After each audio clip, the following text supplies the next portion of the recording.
I experienced a panic attack. Like I was freaking out. My heart was racing. My palms started sweating. I couldn't really think straight. These threat detection systems can ramp up even when there isn't actually a life or death threat in front of us. Look, it's really hard to deal with, mental illness, anxiety, depression, whatever term you want to put on it. We only have so much energy and so many internal resources, right? And so when we are dealing with anxiety or depression, a lot of our mental energy and a lot of our internal, physical, whatever energy goes to fighting those battles. What coping tactics or strategies do you find most effective for managing anxiety and depression? Brian Sachetta is the author and owner of Get Out of Your Head, a brand and book series that seeks to help folks overcome anxiety and depression.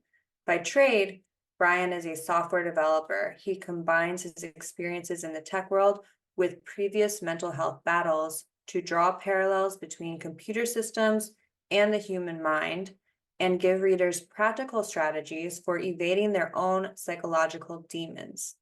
Welcome to the podcast, Brian. Hey, Jessica. Thank you. Glad to be here. Can you share a bit about your personal journey and what led you to focus on anxiety and depression? For sure. Yeah. So that journey is full of anxiety and depression. And so if I go back to sort of the start of the journey, I talk a lot about on various podcast appearances, either one, maybe two different panic attacks that I had. So I was 17 years old and then 18 years old, basically out on two separate dates, right? So one at each age. And I won't go into all the details. I'm happy to go into the details if you want, but long and short of it was like I'm out with these two separate women that I'm interested in. End up like being so nervous because I don't have a lot of at the time didn't have a lot of experience, on the relationship front and on the front of being able to have good conversation and know where to take things and whatnot. And so I just got so nervous on both of these dates and fell into panic attacks. And on both of them, the women that I was with, they both realized it, right? Because I was sort of shaking, my heart was racing, I had trouble sort of processing things and figuring out what to say.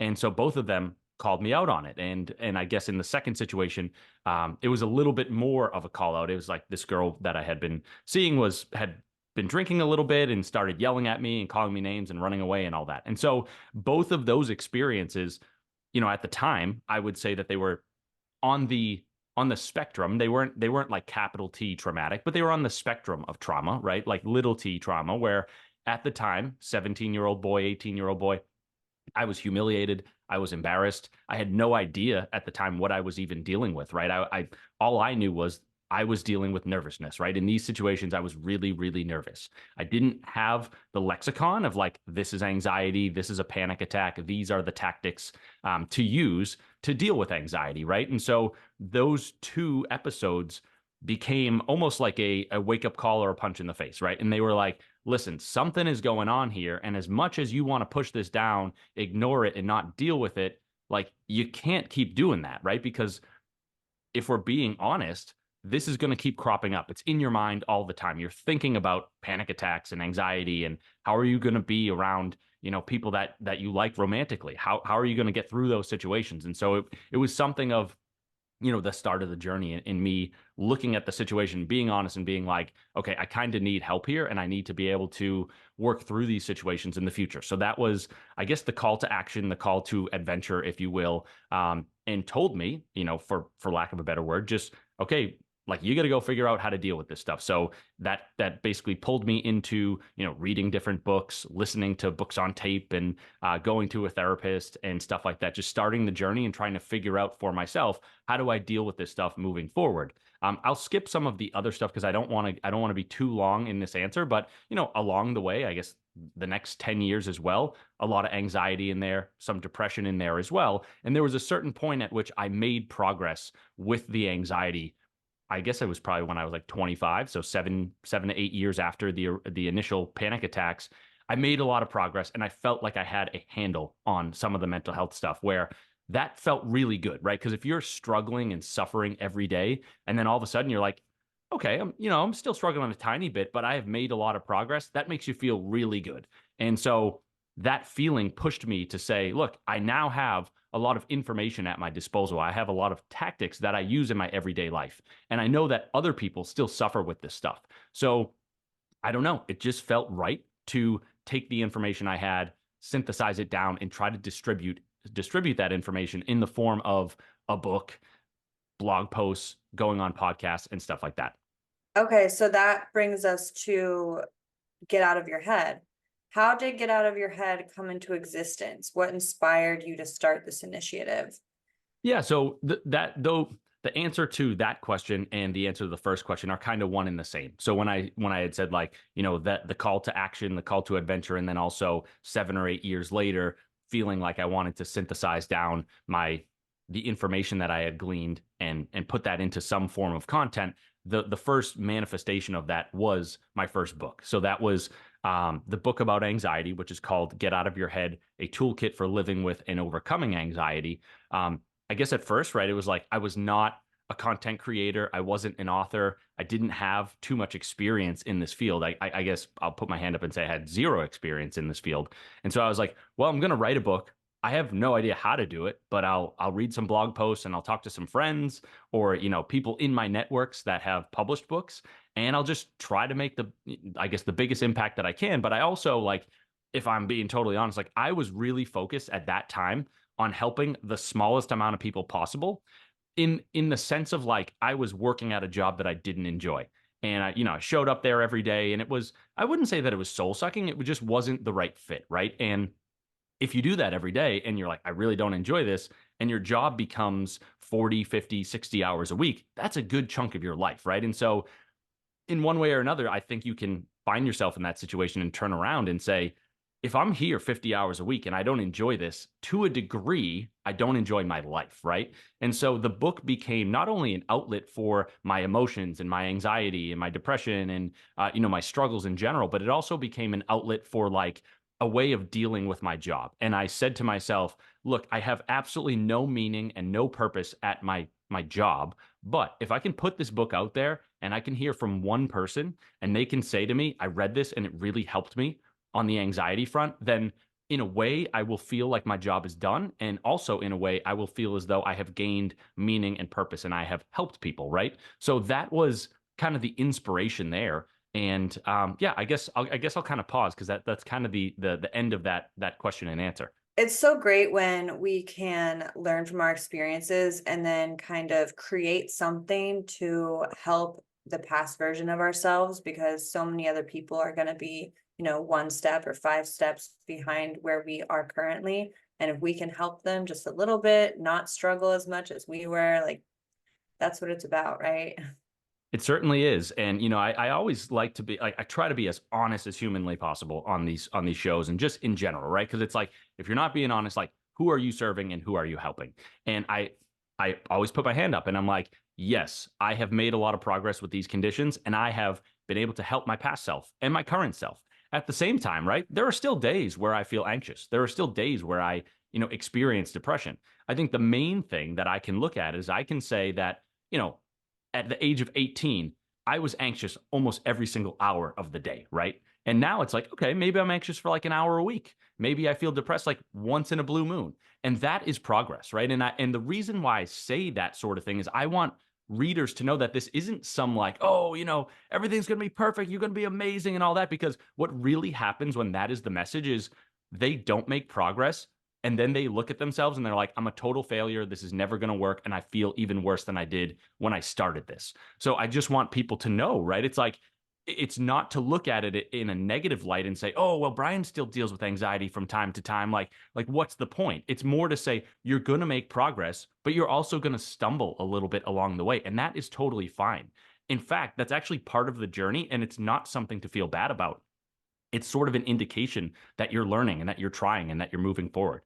Yes, yes. I think it's becoming more normal. I mean, it's part of being human and we all experience these things at some point or another. I would like to know though, what are some common misconceptions about anxiety and depression? Yeah, I think a good one to start on, right, is that anything in the mental health front is a weakness, right? That's a very common misconception, and it's a wrong one, right? If you and I like to point at whatever substantial or substantive evidence that I can, right? So if we say, okay, anxiety is a weakness, right? And then we go into something like evolutionary psychology and we say, okay, where did anxiety come from? What is the basis of anxiety, right? If you talk to a scientist like sort of I guess I'm blanking on the word, but a scientist who sort of practices or thinks about evolution a lot, right? Maybe an evolutionary psychologist, I used that term earlier, but also just like maybe a biologist who has studied a lot of evolution, right? They would say that basically it's like you go back 100,000 years, a million years, whatever. As the human species evolved, right?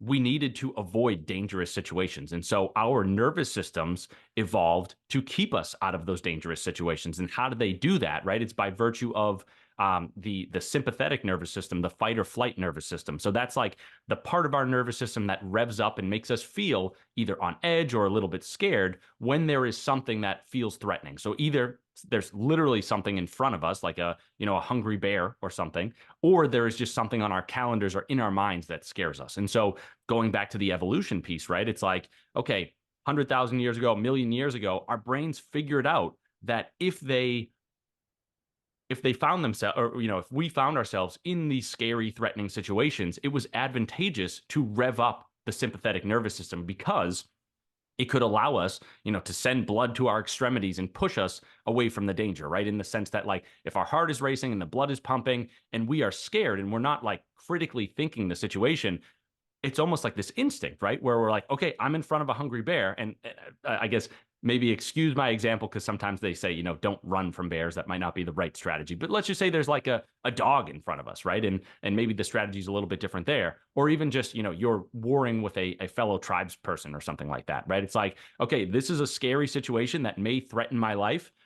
I'm going to run the heck out of here as quickly as I can to avoid this danger. So I will circle this all back up. It'll make sense in a second. But so, you run the course of human evolution. And it's like, okay, we were rewarded in some sense, right? In the sense of survival, for the fact that if we had, I'm not going to say necessarily an overactive sympathetic nervous system, but an active one that was vigilant, right? One that kept us out of harm's way, that became rewarded over time in the sense that that helped us survive.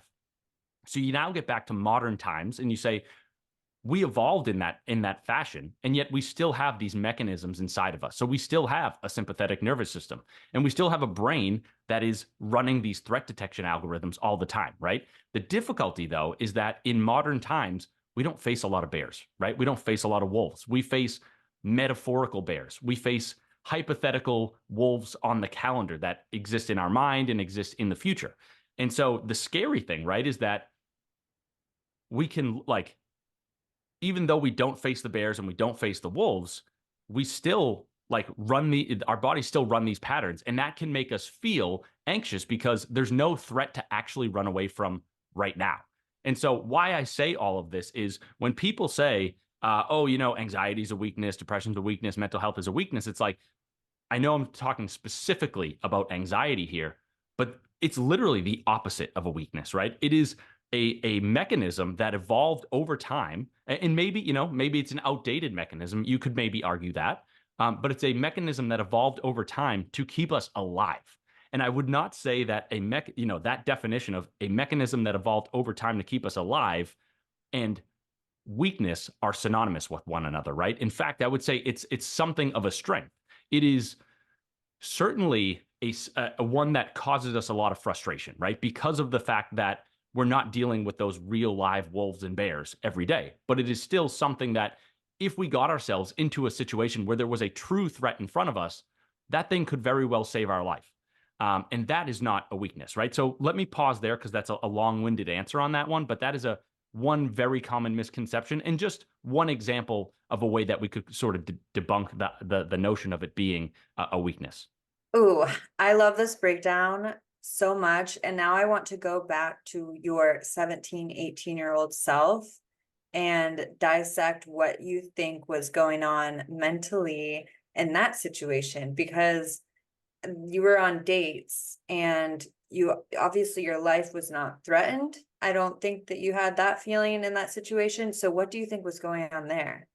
Yeah, for sure. I mean, and that's I guess the difficult part, right? So I mentioned how these threat detection systems can ramp up even when there isn't actually a life or death threat in front of us. And that's the unsettling part, right? So I look back, and it's funny because I was on a show last night where we literally broke down the event at when I was a 17-year-old, and the host was like, walk through some of your tactics and talk to your 17-year-old self with the perspectives that you have now. And I was like, wow, that was, it was cool. And it's funny that you bring it up because that's exactly what we did. And so, in that moment, right, I know I was sort of scant on the details, but let's talk about the 17-year-old one, right? So I had been seeing this girl a little bit. We went on a few dates. Again, I didn't have a lot of experience with relationships.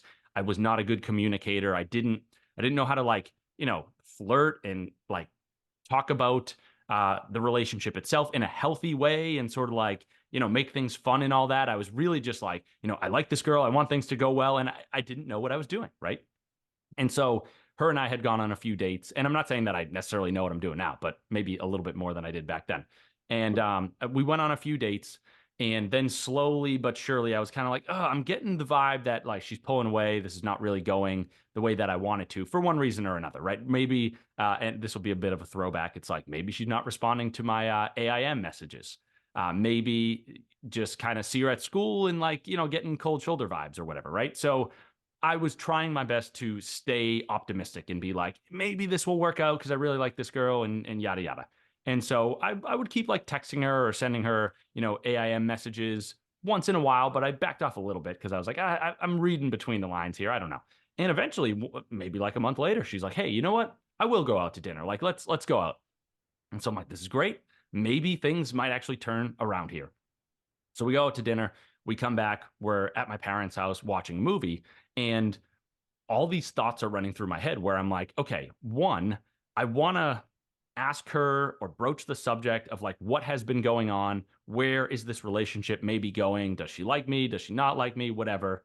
And I also was sort of like, I feel like there's more to this story. So like I want to know and I want to ask, but that made me nervous, right? Because like I said, I was not a good communicator. We hadn't really talked too much about that, these subjects before. And so I knew that in a way, it's like a sort of a confrontational thing. And it's not like I was like, hey, but I wasn't like getting mad at her. It's just that I had to broach a subject that was a little bit scary and that we hadn't talked about before. So there was an element of confrontation there, or I had to confront a certain subject, right? So I'm sitting there and I'm thinking like, oh my goodness, like what if she says this? And what if she says she doesn't want to, hang out with me, or she breaks up with me, or not that we were like actually dating, but what if she breaks it off or whatever?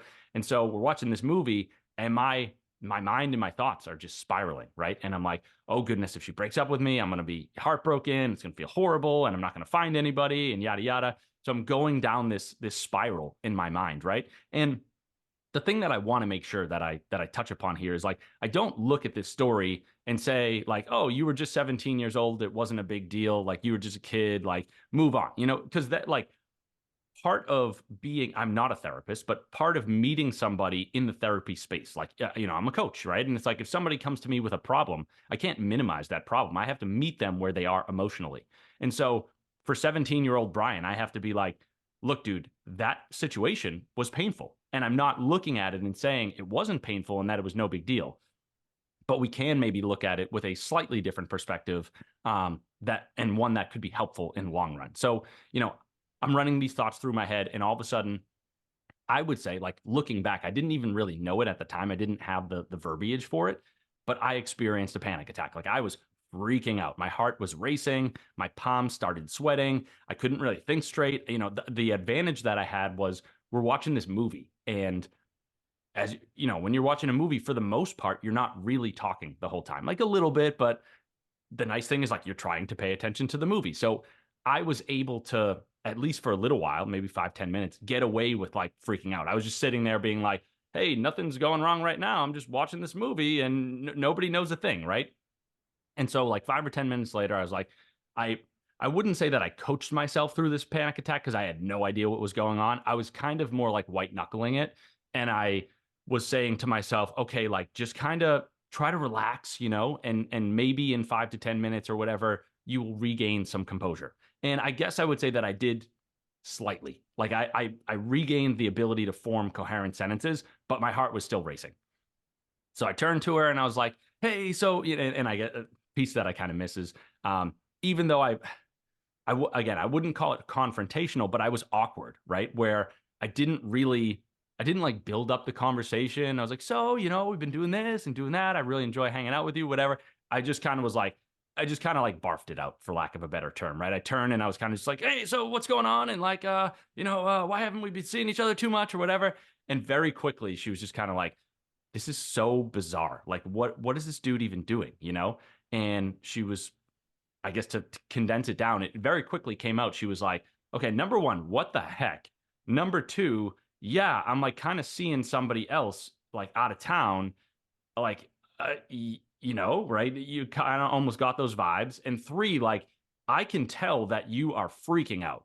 Like I can feel. She was like, your shirt is pulsating. Like what is going on?"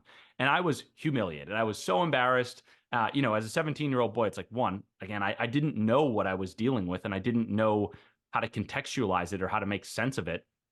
But number two, it's like, as a 17-year-old boy, like, you don't want to talk about this stuff. You don't want to admit that you're struggling. And a lot of us still don't. But at 17, it's like, "No, man, like, I just go to the gym and I lift weights and I'm cool." Like, but even though you're like so far from all of that, you have like almost no real life experience and whatnot. And so anyway, things very quickly ended there. And, I was heartbroken for a time. But I look back on it and I'm like, again, I don't look at it now and say it was no big deal, because it was something that sticks with me, in the sense that, like, for in the back of my mind, in my subconscious, there is always that thought of like, what happens if I go on a date and I have a panic attack? Because that's frightening. Um, However, at the same time, like, I have a set of tactics that I outline in the first book. And when I walk through them, I'm able to say to myself, like, okay, for example, right, one of the tactics says, like, determine the true importance of what's making you anxious. So in that situation, there's the panic of, oh goodness, like, what does this panic mean? What is it going to be like in 5 to 10 minutes? Like, where is it taking me? That part is harder, right? Because when you're in panic, it's hard to see outside of that moment. It's hard to know what's going to happen next, because there's just so much fear coursing through your brain. However, I have also been through a few of those panic attacks now, where I'm not saying I'm a master at it. I'm absolutely not. And it's hard. But at least having that experience allows me to look back and say, okay, if I get myself into one of these situations in the future, or if I'm in one right now, I have the evidence to reach back into my mind and say, I've been through this situation before, and it has passed, and I have been okay on the other side of it. So, as unsettling as it may be right now, that's where I'm going to be in 5, 10, 30 minutes, right?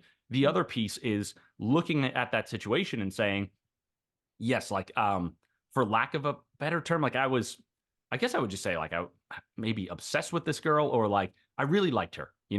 And at 17, if you don't have a lot of experience, right, there's always in the movie, it's like, if you watch a movie, it's like high school boy, usually high school girl gets broken up with by her high school boyfriend, and she's like, it's the end of the world. Nothing's ever going to be the same. And I think that we portray that from the female point of view, because it's easier, or it's more socially acceptable, or whatever it may be. But like, guys go through that too.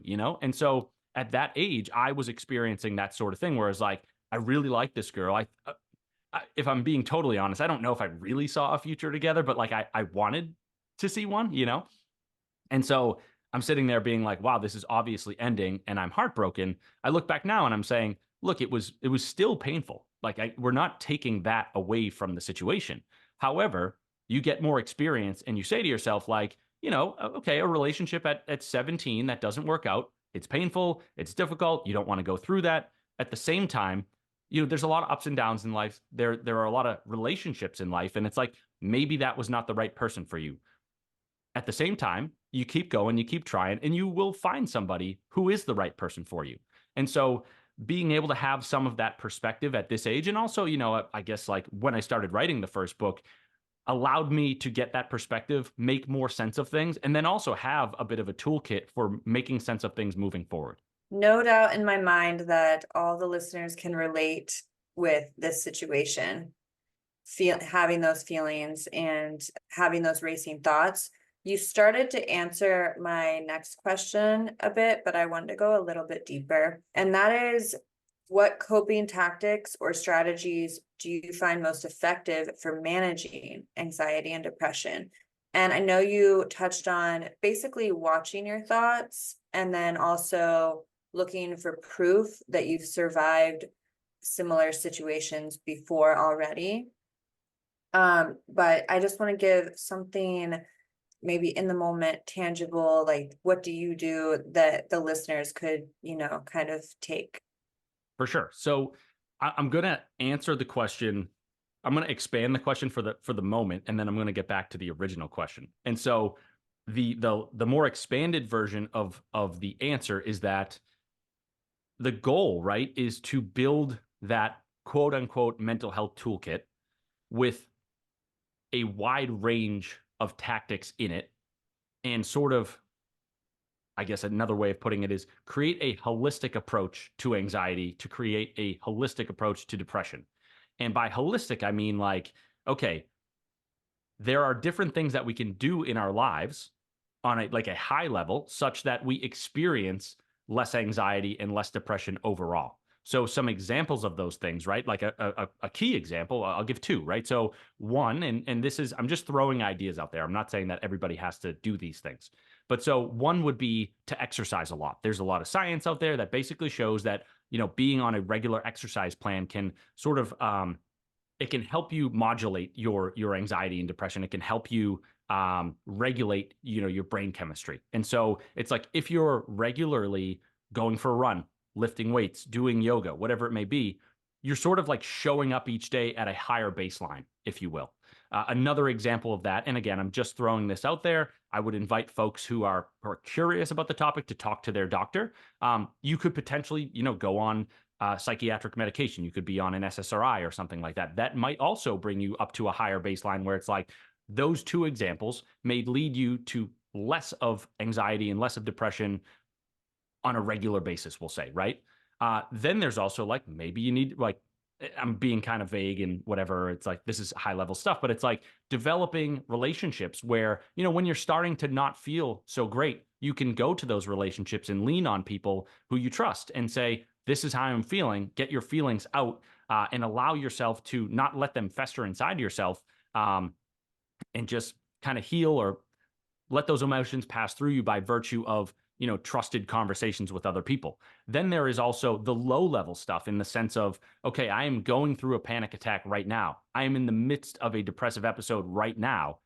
I'm already in it. So how can I approach this situation or what I'm dealing with in order to mitigate some of those feelings, right? And so even though we want to come up with a broad anxiety toolkit, depression toolkit, where it's like we have high level strategies, we have mid level strategies, we have low level strategies. The question, in my opinion, was more centered around the low level of like, okay, we're here, we're feeling anxious. What can we do? So I'm going to hit on two real quick. I pretty much always give this first one because it feels essential to me. So we talked about the sympathetic nervous system earlier, where you're either in front of a threat or you are thinking about a threat, right? It's in your mind and your body is saying, whether it's in front of me right now or it's on the calendar in the future, I'm detecting something that is menacing, right? So if you look at the science, it's like, okay, so when that system revs up, one of the most reliable ways to get it to calm down, to get it to back off a bit, is to do some deep breathing. And so when we do our deep breathing, we activate the other side of what is known as the autonomic nervous system. So that other side is the parasympathetic nervous system. The layman's term for that is more the rest and digest system, the feed and breathe system, right? So you can think of the sympathetic and the parasympathetic nervous systems as something of a seesaw. So it's like when we are frantic, when we are revved up, the seesaw tips one way. When we calm ourselves back down via deep breathing or some other relaxing exercise or strategy, the seesaw tips back the other way and we feel better. In reality, these two things kind of work in a push and pull fashion, right? It's not always necessarily one or the other. Sometimes it's like we're getting from that revved up state back into the calm and we need to work ourselves back through it. But anyway, that first step, or the step that I wanted to talk about, that first tactic, is just the idea of doing deep breathing, right? It's very simple and it sounds like a little flippant in the sense that it's like you say it to somebody and they're like, dude, like, you're really going to tell me to breathe right now? Like, of course I know I'm supposed to breathe. But the thing is, like, when we find ourselves in those frantic situations, we are most likely not breathing, right? Or we're at least not getting that deep breath. And some more of the science there, right, is like when we are revved up, the fear centers of our brains are also turned on and heightened. And that's a good thing in the context of a threat, right? Because we want to run away from whatever it is that is scaring us. However, there's a lot of situations, namely like things that provoke our anxiety, that are not actually life or death threats. They're not, menacing threats that are in front of us right now. The issue is that if we stay in that revved up state, the longer we're there, it's almost like the longer we stay, because we haven't allowed ourselves the ability to shut off that fear center and to get ourselves into more empowering ways of looking at the situation, right? So when I say to folks like, you got to do some deep breathing, even though it comes off as sort of dismissive or whatever, there's really science there. And the last piece of the science that I want to talk about is, okay, so when you do that deep breathing, and you start to activate your parasympathetic nervous system, the fear center in your brain, the amygdala, right? It starts to calm down, and your prefrontal cortex, your thinking brain, your rational brain, starts to come back online a bit. The funny thing, right, is like if you're in front of a threat, like if there's this threat in front of you, your your prefrontal cortex, your thinking brain goes offline a little bit, because it's like, if in reality this bear or wolf is in front of us and it may kill us, we don't have time to sit there and chew the thing over, right? We got to get the heck out of there. So once we find ourselves in a situation that is scary but not life or death threatening, right? It's our job to reactivate that thinking brain by breathing and activating the parasympathetic nervous system. Once we have done that and that thinking brain comes back online, we allow ourselves the capacity to then say, or to have the wherewithal to say, oh, wait a second, I was running all those thought patterns in my head. I forgot that I have, these other tactics. I have this mental health toolkit at my disposal. And now, because I have the wherewithal, I'm going to go jump into some of those tactics and get myself further out of this spiral that I'm going through, right? I'll hit on one more just because I know we're running low on time, and I do want to be brief, but I guess one that I sometimes talk about is the idea of, so it's a step in the book. I have these 10 steps called the 10 steps to getting out of your head. It's just a simple framework for sort of, walking back some of the fear that you're facing when you're already in it. So let's go to step 8, which is utilize an empowering way to feel good right now. The way that I look at this, and the way that I look at a lot of the steps, right, is so much of what we're doing is we're running these patterns in our mind, and we're sort of tunneling ourselves deeper into fear. And what we really want to do, and if you look at the brand name itself, right, get out of your head, it's simple, but it's powerful, because it's like so much of the suffering that we create for ourselves is done via going into these rabbit holes in our mind, right? So one way or another, a lot of these steps that I talk about, they are different ways of getting out of that rabbit hole, of getting out of the head, getting back into the body, and sort of putting those fears aside. And by virtue of doing that, putting the emotions aside as well, or at least attempting to do that. So when I say like utilize an empowering way to feel good right now, there's a lot of different things that we could talk about, right? One of the examples that I give in the book is like, okay, so let's say, you're not feeling so hot right now and you're experiencing some anxiety or whatever. The example I give in the book is like, go back into your mind, and instead of thinking about, that scary thing off in the future, think about one of your happiest memories. Think about, I'm just going to give random examples, right? The one that I give in the book is like, when I was in high school, I wanted to go to Boston College, and it was my dream school, and I thought about it every day, and I was so eager to go there. And the day that I got my acceptance letter to that school was one of the happiest days of my life. And when I'm feeling anxious, I go into my mind and I replay that entire situation of waiting for the acceptance letter. Like I knew the day that they were coming in the mail, and waiting for the mailman and seeing him walk down the driveway and running out to the mailbox and sticking my hand in the mailbox and like realizing that I got into the school. This tactic in this story is not about me. It's just giving an example of, is there something in our minds? Is there some happy memory that we can go to when we are feeling anxious that is powerful enough to pull us out of that rabbit hole that we have gone into, right? So that's another strategy that I use, I guess, on that front, right? Maybe somebody might go back and say, one of the happiest days of my life was my wedding day. And so I'm going to go relive that in my mind. Maybe it was a vacation you took with your family. I have no idea. It's these strategies are meant to be broad in the sense that like anybody could take them and personalize them. And then in that personalization, they become more effective. So those are some of the things and sort of a snapshot or a preview of my approach in general. Those are great. I definitely can relate with the last one of trying to remember, it kind of reminds me of the saying, this too shall pass. So whenever you're in a moment of happiness and bliss or in a moment of anxiety and depression, just remembering, be grateful because this too shall pass. Whether it's one or the other, it's going to be happy or sad. And I mean, you can't have one without the other either, right? We can't have the yin without the yang. So it's just part of this ride that we're on. Most definitely. And I do just want to say, I Yeah. love that you threw that in there because step 10 is remember this too shall pass. So that was very fitting. Oh, that's perfect. This has been really, really great, Brian. Is there anything else that you would like to share that we didn't cover today?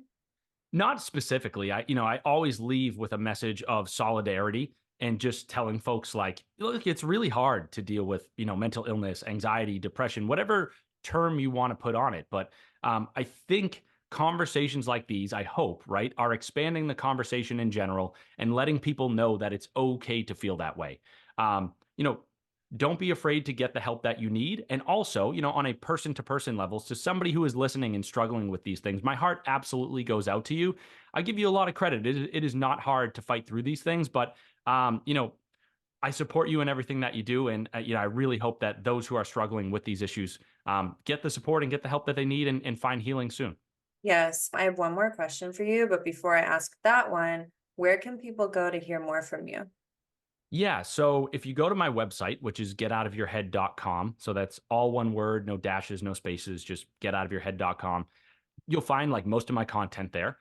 So, the books, the blog, um, podcast episodes, I appear on a bunch of them. I guess I would just search my name in a podcast app. I do not at the moment have my own show. It's something to consider, but I just have to be wary of my own time. So those are good places to look for some of the content. Great. And that will be in the description, of course. And what is your number one health tip, whether it is mindset, diet, and nutrition, physical, emotional, just the one piece of advice you would like everyone to know? Oh man, this is so hard because I feel like I could, I feel like if I wanted to, I could write a book about this subject. Not that I'm qualified, but just that I think about it a lot. And there are a lot of different aspects there. Um, it- because we're talking about mental health, like here's what I'm going to say is I don't have enough time at the moment to think about exactly what is number one, but I will talk about one that is important and one that I also discuss in my first book. So the idea that I talk about in that book is we only have so much energy and so many internal resources, right? And so when we are dealing with anxiety or depression, a lot of our mental energy and a lot of our internal, physical, whatever energy goes to fighting those battles, right? If we are eating in a way that does not support our mental health, and what I mean by that is if we're eating a lot of, greasy, heavy foods that are weighing us down and giving us stomach aches and leading to physical symptoms that we don't want to deal with, we then have to direct that we have to take some of the energy inside of us and direct it towards thinking about our physical symptoms and how we feel physically. That means that inevitably we have fewer resources to dedicate to our mental health. And if mental health, a lot of it is us saying to ourselves, like, I don't want to glorify it too much, right? But it's like if a lot of mental health is us playing this mental game of being like, okay, I have to stand guard at the door of my mind and make sure that I'm not thinking negative thoughts and all of that, right? If we are attending to, let's just say, a stomach ache, if we are attending to physical symptoms, that means that our attention and our resources are diverted from that process of standing guard at the door of our mind. So what what I'm trying to say here and what I say in the book is, look, I'm not telling people to like only eat broccoli, right? At the same time, look at like be mindful of what you are eating and ask yourself if it is helping you on a physical level, if it is supporting you on a physical level, and if it is helping you feel good on a physical level. If it is not, then I can almost guarantee that it is also hindering you on the mental level.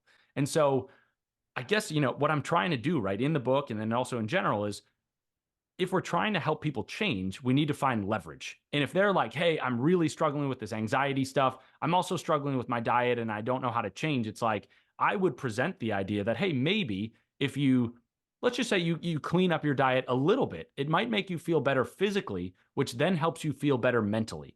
And so that might be the leverage that gets that person to make that sort of change, because they're like, I can't deal with this anxiety anymore. And that's a way to help them on that front. So is it the most important piece of wellness and all that?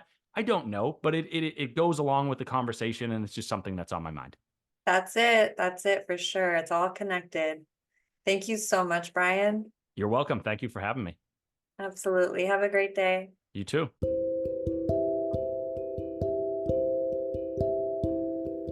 That concludes this episode. If this resonated with you, please give it a rating and review. And if you have any questions, please feel free to reach out on Instagram. I would love to hear from you. Links are in the show notes. I sincerely thank you for your time and your presence.